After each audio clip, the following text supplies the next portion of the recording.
But let me go back to your analogy of the driver's license. Um, shouldn't the PMP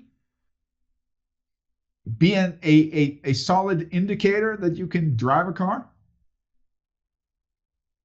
I'm not convinced of that, and I'll tell you why. Because when you look at other professions like the engineering profession or the medical profession, they do have licensing. It is a very different path, right? It's hyper local. Local boards have to authorize you to do your job. There are, especially for like PEs, when they sign off drawings, and there's a legal and fiduciary responsibility associated with them.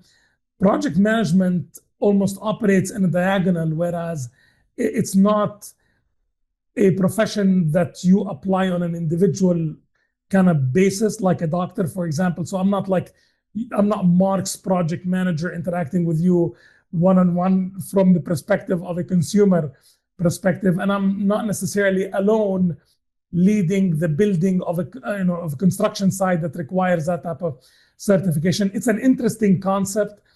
I don't know that it would be significantly beneficial for us from a professional development perspective. I know that in the UK, there's the concept of chartering, and that was a step in the direction of basically saying that you have to be a chartered project manager. But I think across the globe, it's so divergent, and it applies across so many different industries that it would be probably a bureaucratic challenge to. I think we're talking about a broad spectrum of learning concepts, which I agree with you. I don't think you can't get the specificity of an industry through a certification. Okay, I think the SIGs were very good indicators of that. But I think I'll take one step back. One thing, I've done a number of PMP prep courses in my lifetime. I just recently was asked by somebody, could I prepare a group of project management for PMP certification? And I go, yes. But the first question I asked them is, what do you want to do? Is, well, we want to get certified. I said, well, why do you want to get certified? Well, and then I asked them, says, do your project managers know how to manage projects? And I'm not saying that if you know how to do this, then you're a good project manager. Do they even know what a network diagram is?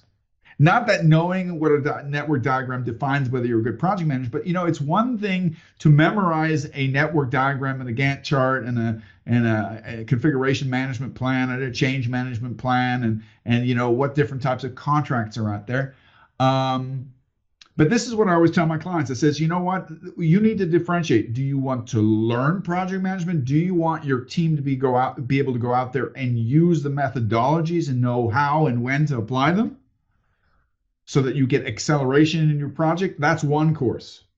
But if you want to do certification, that's a different course. And I don't think there needs to be a contradiction in those two, but I think this is important to understand. And I think that there's a lot you can learn from a PMP if you approach it the right way, if you have a more broader approach and a bigger scope of expectation. And I personally think that PMI should commit to it. I think in their validation process, I think one of the things or two of the things that should be identified for the participant who's getting the PMP is, am I learning something? Am I benchmarking what I know? Is there something new that I learned? I think these are aspects. Like I said, I'm looking at the PMO certification. I'll be taking it end of the month. A lot of people say, well, Mark, why are you taking certifications? How many PMOs have you created? I've created like 12 in my lifetime. I started off in one. Do I really need a certification to validate who I am and what I know? No, but I will say this.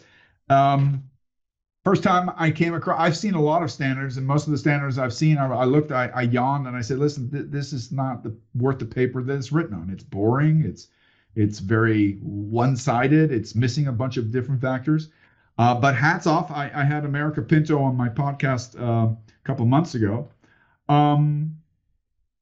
I really like this practice guide. I'll say it loud and proud. I think, I think you can agree and disagree with certain aspects or maybe have a different opinion, but on a whole, it's a solid work a professional work that gives even seasoned project managers tools and a framework to work around. It doesn't define what your PMO is going to be, but it helps you creating that business model. And I think that's. And I think it's one of the things that's great about it is that it also builds on a lot of work that PMI has done in the space of PMOs in terms of some of the research studies.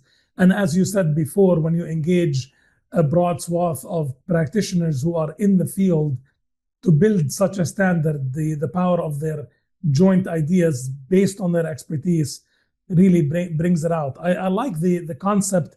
The core concept is very powerful because it's focused on services and the value that it brings to the organization. Understanding what services do we need to provide, and then to what end? Why are we doing that? And that's really part of the power of it.